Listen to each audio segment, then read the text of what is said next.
Vous êtes sur l'émission Grain de sel au Salé TV. Mesdames, Messieurs, bonjour.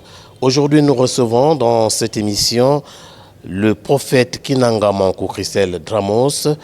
Il est homme de Dieu et vous allez peut-être vous poser la question, pourquoi un pasteur ou un prophète dans Grain de sel? Alors, c'est tout au long de l'émission que vous auriez des amples informations. Qui est-il, ce prophète? De son vrai nom, Kinanga Mankou Christelle Dramos, prophète Tela, est né le 28 janvier 1975 à Pointe-Noire, en République du Congo. À l'âge de 18 ans, il rencontre Dieu et se met à son service. Il dirige le ministère des patriarches de la sortie de 2001 à 2005, puis s'engage politiquement lors des élections de 2009 qu'il prédit sans heurts ni violence. Monsieur Dramos, pasteur Dramos, non prophète, je n'ai pas écorché votre nom, je n'ai pas écorché votre présentation. Non, mais vous voyez que le nom il est très long. Je préfère prophète Tela. Prophète Tela. Bonjour. Bonjour. La pensée a pour siège l'esprit. Or, Dieu est esprit, donc la pensée a pour siège Dieu. Et au travers le prophète Tela, nous allons découvrir ce que 2024 va y être. Et déjà le prophète Tela nous parle du grand chambardement. Alors, avant d'arriver à ce thème, ou encore de décortiquer ce thème, nous allons repartir auprès du prophète Tela, nous dire s'il peut nous décortiquer ou encore nous dire d'où viennent toutes ces révélations et comment est-ce qu'il est devenu prophète. La Genèse. Merci, M. Adair.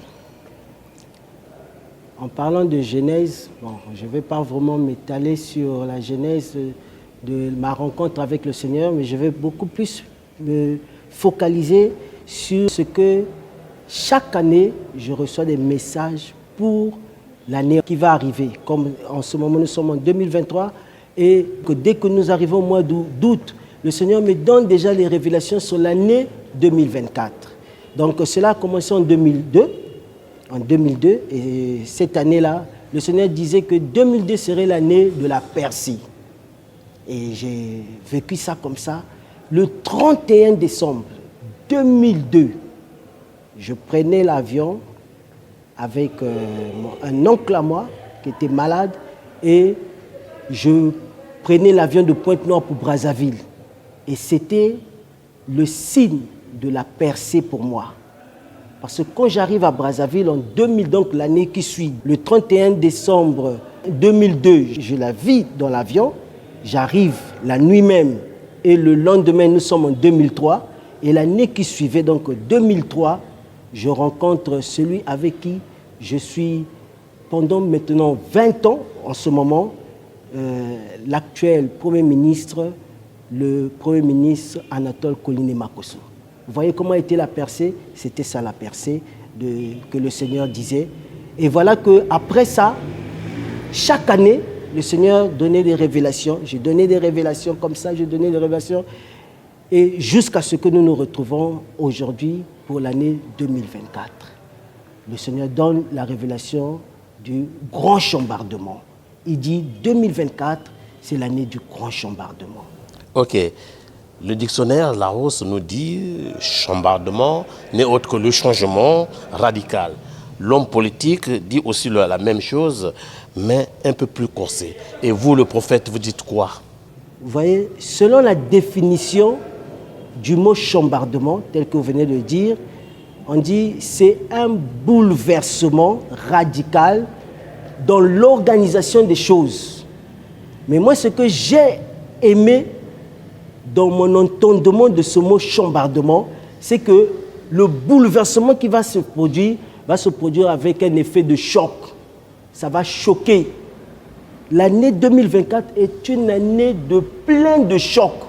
Les gens vont vivre des événements qui vont leur choquer. Mais ça ne va pas seulement être de façon superficielle. Non, ça sera des événements qui vont choquer dans leur profondeur. C'est pourquoi on parle de radical. Vous voyez, en botanique, le mot radical, ça s'apparente à la racine. Ça peut être des bouleversements qui vont choquer, mais qu'on ne pourra pas voir. Parce que la racine, à moins que ce soit des arbres qu'on appelle les arbres chassés, qu'on trouve dans les mangroves, où vous voyez que les racines, on peut les voir. Mais en temps normal, les racines des arbres sont enfouies dans le sol. Mais seulement, les bouleversements qui vont se produire dans le cadre d'avoir leur effet depuis la racine. Il va y avoir des changements qui vont se produire comme ça, des bouleversements qui vont se produire à travers le monde, dans toutes les organisations du monde, dans toutes les organisations des pays. Il va y avoir des bouleversements. Prenons le cas du Congo. Qu'est-ce qui va se passer? Vous pensez-vous qu'il y aura un chambardement pour le cas du Congo? Nous sommes en train de vivre les préludes. Vous le prophétisez là? Oui, nous sommes en train de vivre les préludes du chambardement pour le Congo. Vous voyez, j'ai écrit dans mon premier livre, Les 3 grands bouleversements du XXIe siècle, j'ai précisé dans ce livre que Israël ne sera plus le centre du monde. Le centre du monde sera notre Congo. J'ai écrit dans ce livre, le premier et le deuxième. Le deuxième, c'est 2023-2032, la révolution de la pensée mondiale.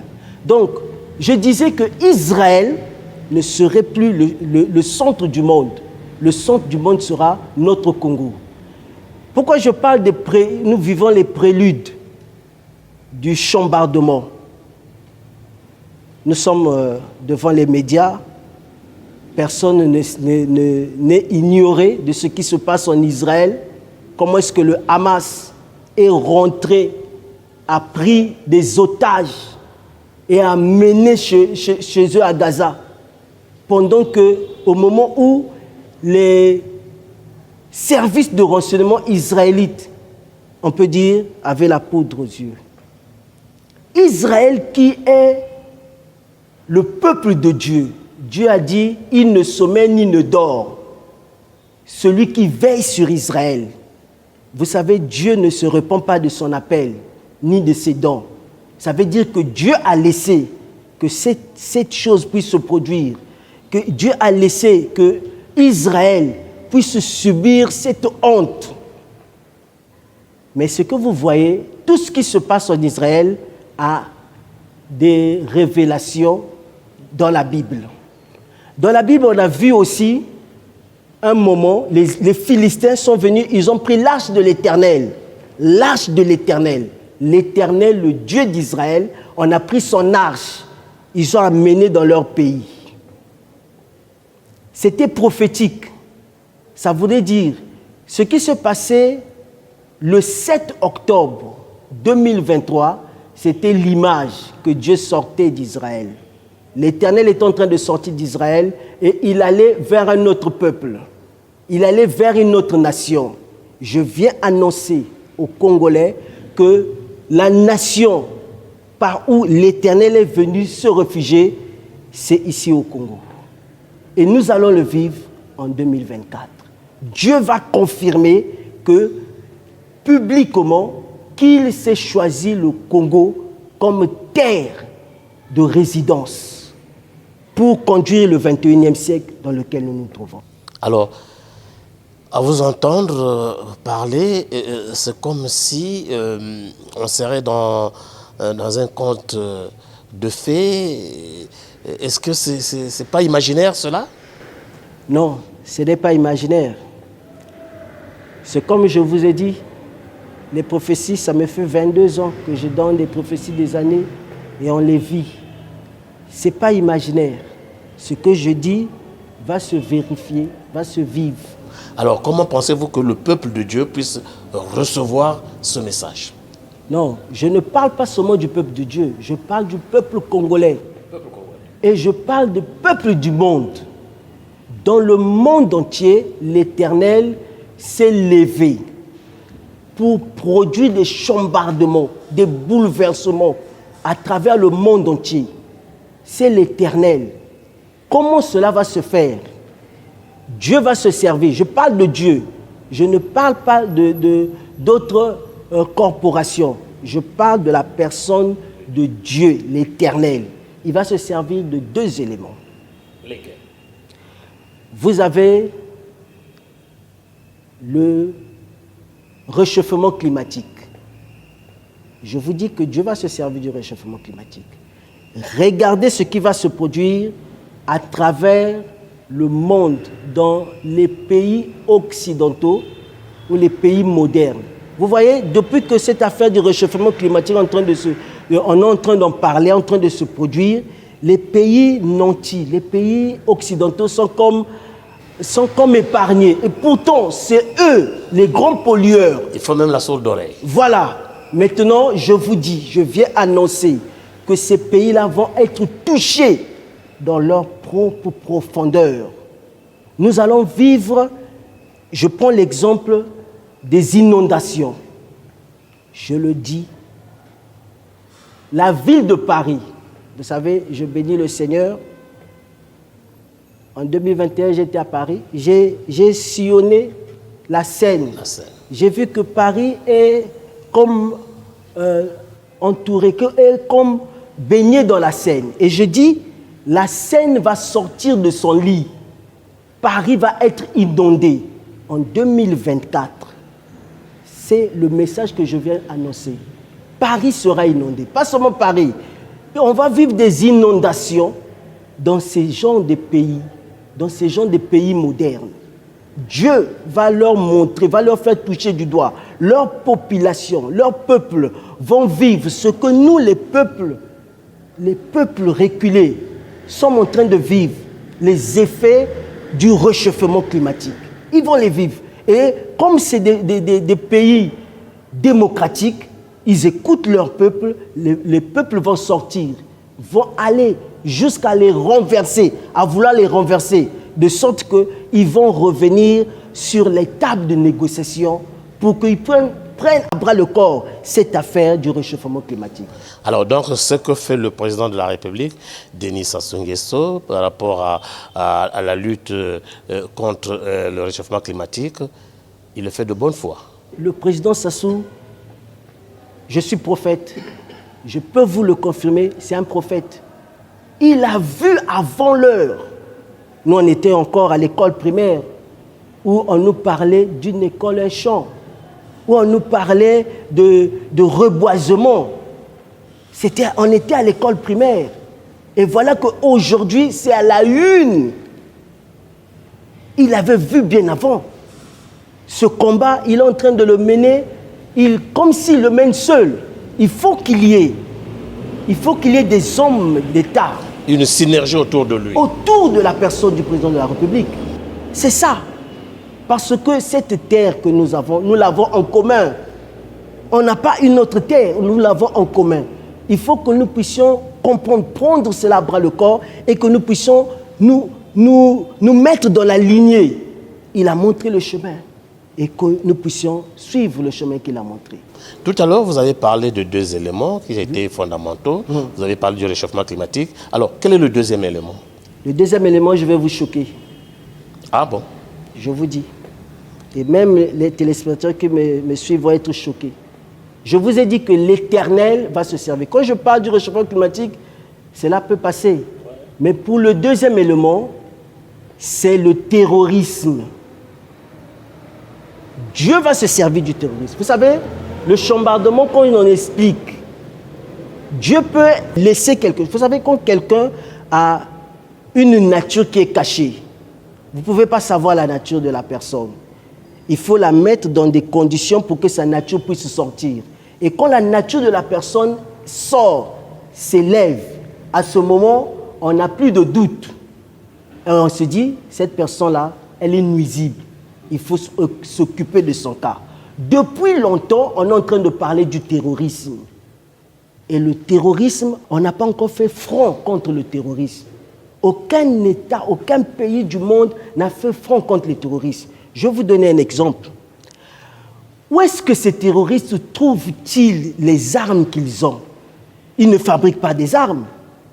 C'est qu'il y a des lobbies, il y a des industries qui fabriquent des armes, qui le leur vendent. Vous voyez des États comme la RDC, on met un embargo sur la RDC, ils ne peuvent pas acheter des armes. Mais les terroristes qui sont dans leur pays ont des armes plus sophistiquées que l'État.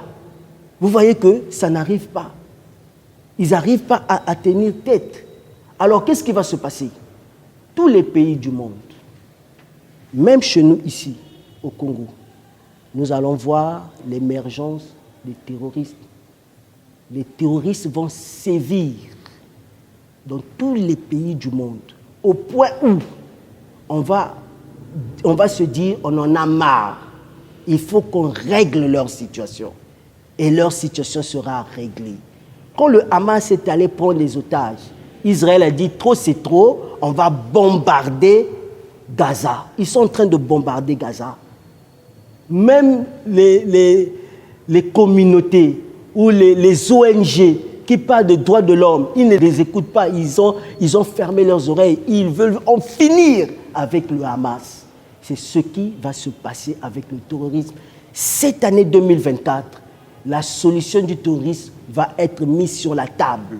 Parce que le terrorisme va sévir même dans des milieux qu'on ne s'y attendait pas. Mais nous, au Congo, on n'a jamais connu du terrorisme. On le vivra. Prophète. On le vivra cette année. Vous le prophétisez déjà? Je vous le dis, on le vivra. Nous sommes Alors, dans l'année 2. quelles sont les dispositions que nous devions prendre? Les dispositions que nous devons prendre, c'est que nos services de renseignement doivent être à point. Et ensuite, ça c'est un élément que j'allais oublier.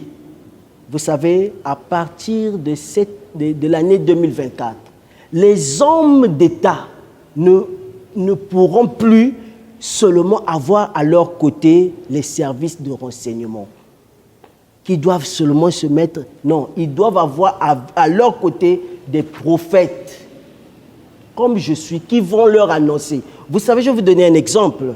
David avait des hommes, le roi David, il avait des hommes aguerris dans l'armée.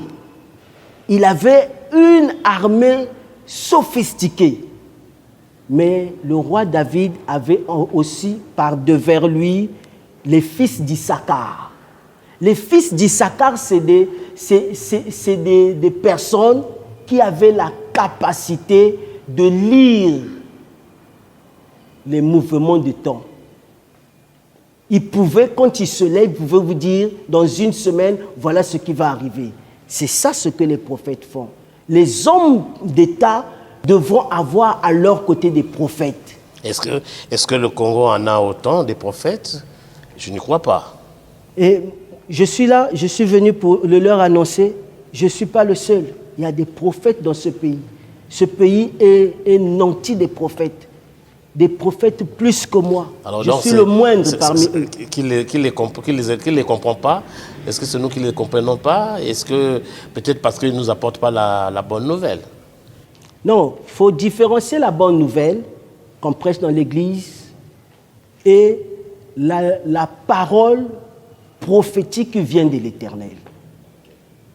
Quand Dieu donne une parole prophétique, c'est pour l'orientation de son peuple. Le prophète, parmi ses prérogatives, il sert à orienter le peuple dans la marche que le peuple doit suivre, pour ne pas que le peuple puisse se dérouter de son parcours.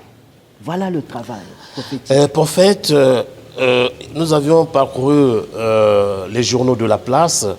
Nous sommes tombés sur un journal où on a écrit « Le Congo, Dieu a confondu le Congo au travers le drame d'Ornano ».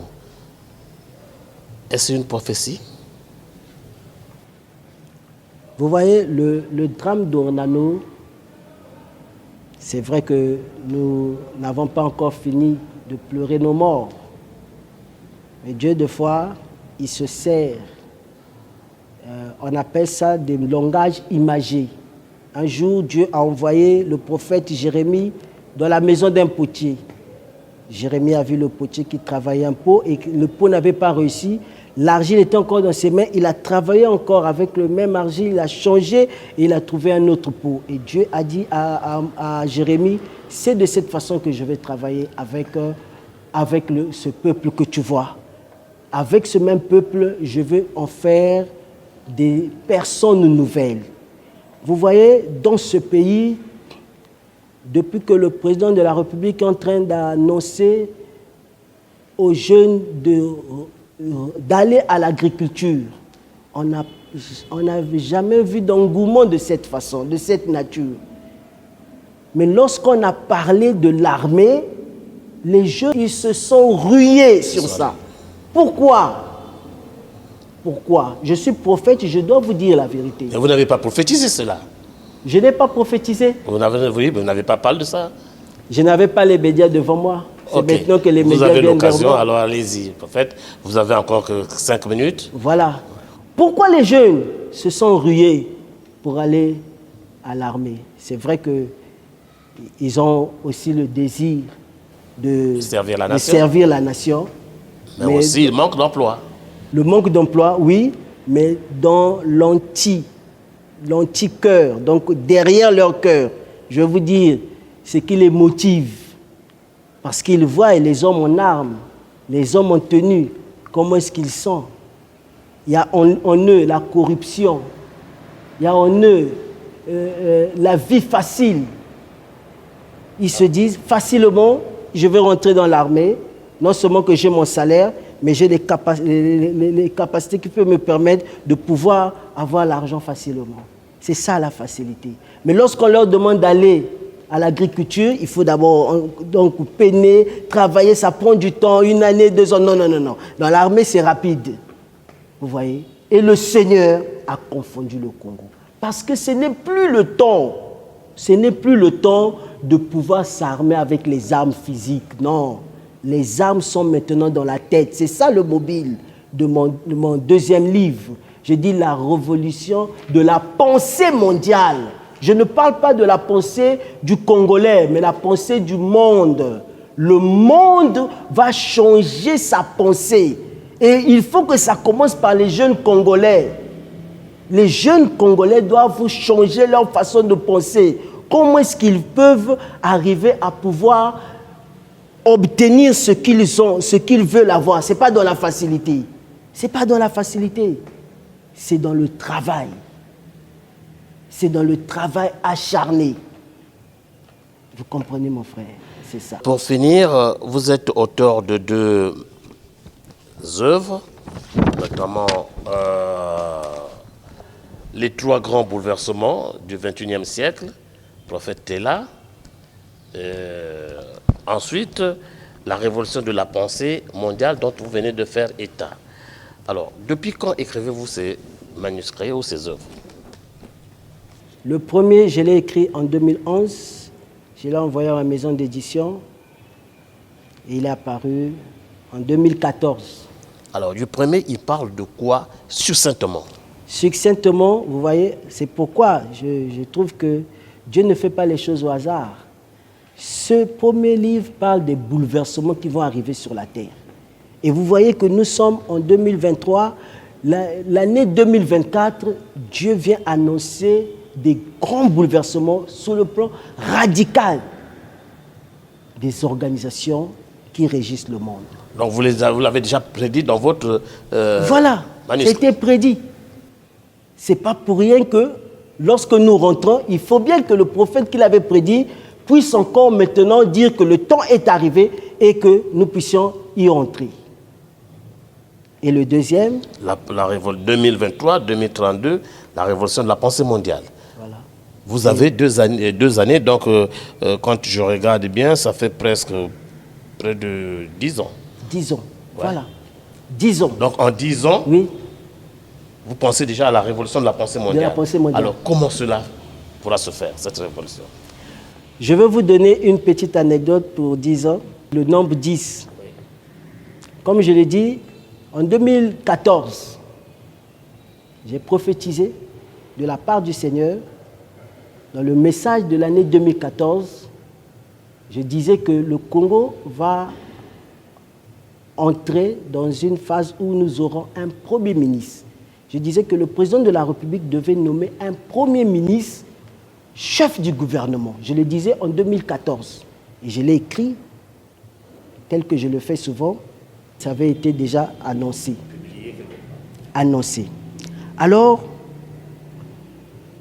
nous sommes en 2014. On arrive en 2023.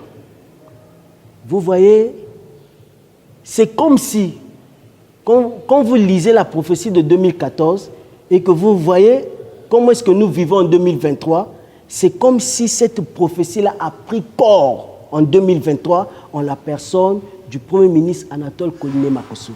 Pourquoi je le dis? Parce que vous avez en cette personne de ce Premier ministre une personne qui manifeste les prérogatives du Premier ministre, chef du gouvernement. Le sommet des 3 bassins, c'est le Premier ministre, chef du gouvernement, qui a reçu tous les chefs d'État qui sont arrivés dans le pays. Chose qu'on ne vivait pas. C'était le président lui-même qui avait ses prérogatives de recevoir ses hôtes. Mais cette fois-ci, c'est le Premier ministre qui l'a fait. Et quand vous le voyez, quand on le vivait à la télé, je réalisais que ce que Dieu avait annoncé en 2014 est en train de prendre corps en 2023. Alors c'est pour dire que lorsque Dieu parle de 2023, 2032, la prophétie qui est à l'intérieur, qui parle de la révolution de la pensée mondiale, va prendre corps pendant ces 10 ans. Et en 2032, nous vivrons réellement cette révolution de la pensée mondiale. Par le changement des hommes à la tête du pays ou bien... Que ça commencera des hommes à la tête des pays jusqu'à ceux qui sont dans les maisons. On vivra ce changement. Vous savez que nous sommes en train de vivre les pertes des valeurs. Dans tous les domaines, les valeurs sont en train d'être perdues. On les perd tous. Mais à partir donc, de cet intervalle de 10 ans, nous allons voir le retour de ces valeurs, le retour, et cela va avoir son sommet, cela va avoir son socle en 2032. Alors, nous arrivons donc au terme de notre émission, Grain de sel. Prophète Tella, s'il vous a été demandé, peut-être pas de conclure, mais de renouveler un message à l'endroit du peuple congolais, ce sera lequel? Peuple congolais, je dirais, vous avez en face de vous un prophète rompu à la tâche. Ça me fait aujourd'hui, jour pour jour, 30 ans que je suis à l'écoute du Seigneur. 2024 est une année très difficile pour chacun de nous. Nous allons vivre des chocs dans nos vies à nous, à chacun de nous, dans nos vies collectives, dans nos vies familiales, dans nos vies sociétales, que ce soit dans son début, mais vers la fin de l'année, nous vivrons des moments de joie. Parce que l'Éternel, qui s'est choisi notre pays pour y faire sa demeure, va se révéler à la face de ce monde. Qu'il est celui qui a choisi. Dieu fait son choix de façon souveraine. Comme il m'avait choisi de façon souveraine à vous délivrer ce message. Qu'est-ce que je peux nous dire à chacun de nous? Vous savez, l'Éternel, quand il arrive, il prépare les vases qui doivent le recevoir. Nous devons, pendant toute cette année, préparer nos vases à recevoir l'Éternel qui vient faire sa demeure dans notre pays. Voilà le message que je pouvais vous transmettre. Et comme par anticipation, bonne année à chacun de nous pour l'année 2024. Voilà. Merci bien, prophète Dramos Kinanga Mankou. Vous venez de suivre, mesdames et messieurs, l'émission Grain de sel avec pour thématique 2024 les chambardements, le grand chambardement. Alors, il nous reste qu'à vous souhaiter à toutes et à tous une bonne et heureuse année et qu'on se retrouve à la prochaine occasion. Merci.